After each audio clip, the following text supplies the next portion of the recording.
ఒక మనుషులందరూ సాధారణంగా ఎలా ఉంటారు అంటే స్వల్పం అప్రియమిచ్చతి. నా జీవితంలో ఎప్పుడూ అప్రియాలు జరగకూడదు, అన్నీ నాకు ఇష్టమైనవే జరగాలి అనుకుంటాట. ఇది ఒక పెద్ద తెలివి అనుకుంటాట. అదే తెలివి తక్కువ. ఎవరికైనా జరుగుతాయా?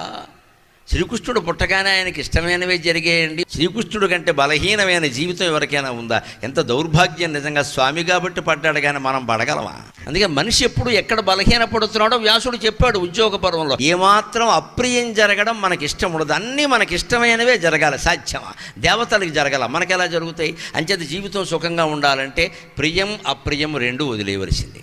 ఏదో జరుగుతుంది, దాన్నే ఇష్టపడదాం, సంబంధం ఏమిటి? ఓ పని చేయి, అప్రియం జరగకుండా ఉండాలంటే యస్య స్వల్పం ప్రియం లోకే, లోకంలో నువ్వు ఇష్టపడ్డం కూడా తగ్గించుకో. ఇష్టపడ్డం కూడా తగ్గించుకో. ధ్రువం తస్య అల్పం అప్రియం. అప్పుడు అప్రియం కూడా తగ్గిపోతుంది. నీకు ఇష్టం అనేది లేనప్పుడు ద్వేషించాల్సిన అవసరం ఏముందండి?